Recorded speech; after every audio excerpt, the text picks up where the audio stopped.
I'm Earl Brown, and welcome to another episode of Tell the Story, a Jazz Journeys production. It's been said throughout the ages that we're all on a journey to uncover and tell a story. A story that might be fresh in our minds, or one that has been left in stones, or lost with traces in sand. Maybe it's staring at us in mirrors as we try to find ourselves. Yes, we all have a story to tell that's worth listening to. This platform is the showcase for you to tell the story from your point of view. Remember, it's geographically located behind the eyes and between the ears. It's all in the way we see, feel, and hear things. Our guest for this episode is an individual of many accomplishments. He's jazz musician, writer, composer, and arranger, Warren Oree. So sit back and relax as Warren tells the story.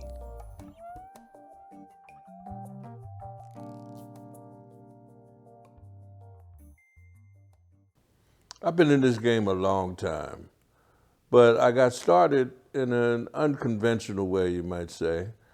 And first of all, the game that we're talking about is music.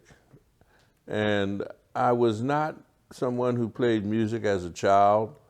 I always loved music, but I never considered myself a musician wannabe, so to speak. I had no thoughts of becoming a musician, but I got into it because I was doing so much craziness in the streets of Philadelphia. And I was doing things that had me going in and out of jail and doing a lot of things that were really destroying my life. Although at the time, I thought I was having a ball, having the time of my life. One day I was walking up 52nd Street near Larchwood Avenue. There was a brother there who had a store called Soul Brothers Music.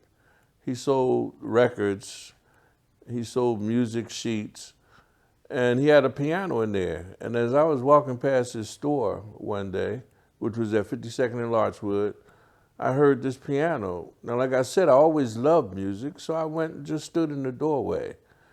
And eventually he turned around and said, "Oh, do you play?" I said, "No." Then he asked me one of the questions that became such a significant part and a catalyst for so many things in my life. He said, "If you could play an instrument, what would you play?" Now, interestingly enough, I didn't even have to think hard about it because I used to go to the clubs and I used to always watch the bass player. The double bass player, the upright bass player. And I would watch the bass player and I'd say, "Man, that's the coolest cat on the stage. I just dig his style." So when this brother, whose name was James Mitchell, when he asked me the question, what would I play? I didn't even have to think about it. I said, the bass. Then he asked me another question that really was the pivotal point of my life. He said, "So why don't you get one?"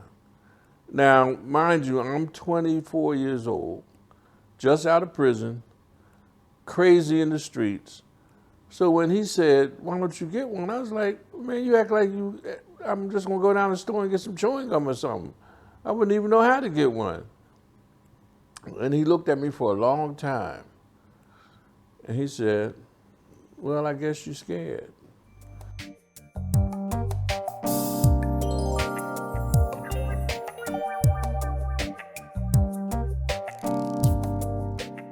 First of all, this guy didn't even know me. And like I said, I was kind of like a thug on the street.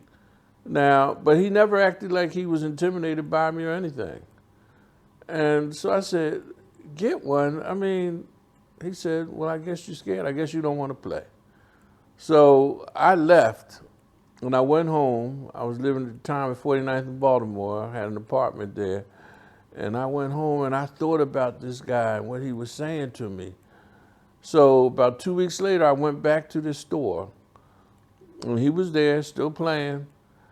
I said, "Hey man, I don't know if you remember me." He said, "Yeah, I know. You the guy that's scared to play." I'm like, "Whoa, man, who is this cat?" So I said, where would I get a bass? He said, I'll take you to a place, 12th and Federal, called DeLuca and Sons. And there you'd be able to get a bass. He took me down there. I walked into the store. It was like walking into a harem. It was all these basses laying up against the wall, against the window, somewhere on the floor. And I just looked at them and I was like crazy. I felt something inside my stomach. And so he told the guy that I was there to look for a bass. Now the guy didn't know I didn't play already. He said, okay, go pick out one you like. And I went over to this fine, blonde colored bass who was leaning up against the wall. And I walked over to her and I grabbed her and we connected. It was like lightning bolts. Because I had seen how bass players hold the bass, so I grabbed her, and man, my whole life changed right then. Because then I knew I had found all the stuff that I thought I was looking for. Well, I found it right there when I touched that bass.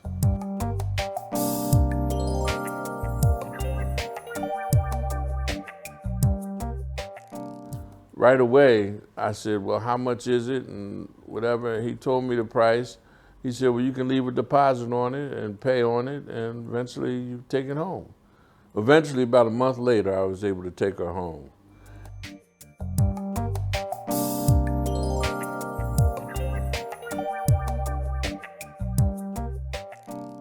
A lot of the pirates, I'm going to call them, that I was hanging with, they saw me with this bass. They said, you know, they used to call me Butch. They said, hey, Butch, what you doing, man? What's...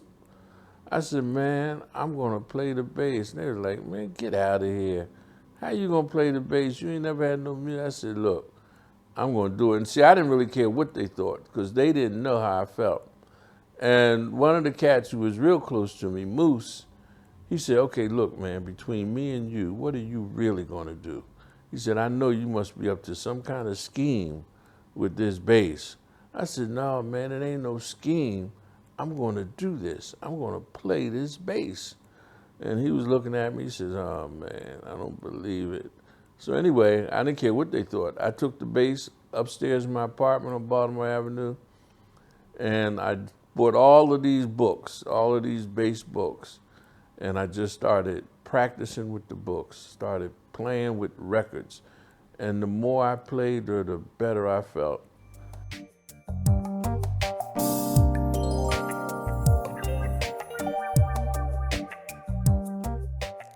I knew this is what I wanted to do, but even then, I had no idea that I would be doing it for a living, that I would make a career of it. I just thought it was almost like therapy.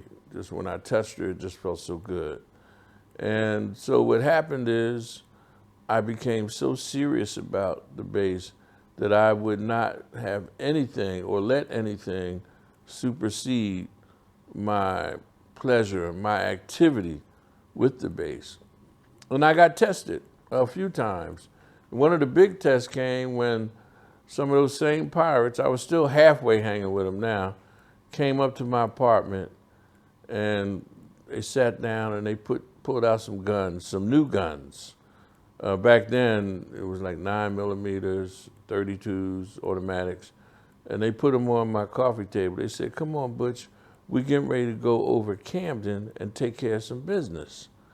And I looked at the guns. Now, any other time, they wouldn't have even never finished the sentence. I would have had one of them in my belt. And I looked at the guns, and it was almost as if my bass was talking to me. I looked over in the corner where she was leaning against the wall. It was almost like she was saying, don't be stupid. And I said, look, man, I got to practice. They said, what? You got to what? Practice? Now, they knew, too. And the other time, I'd be right there. And so they, you know, it wasn't like I was some kind of lame where they could make me go. But they were almost like scratching their heads saying, man, who is this cat? So they left, picked up their guns, and they left. And I was even shocked. Now, at that time, I did have a young lady who was visiting me, although she stayed in the room while they were there. And she came out after they left. She said, I don't believe you said that, because she knew who I was. I said, I don't believe it either. But what I did know, that was the beginning of a beautiful, beautiful relationship, not just with the bass, but with music and with my own spirituality and with my own sense of who I really am and who I can be. And I've never stopped striving ever since. This was 1973, and I'm still on that mission, and it feels so good just getting there. You've been listening to episode 1 of Tell the Story with our guest, jazz musician Warren Oree. But stay tuned because there's much, much more to his story. That's coming up in episode 2. Coming up next.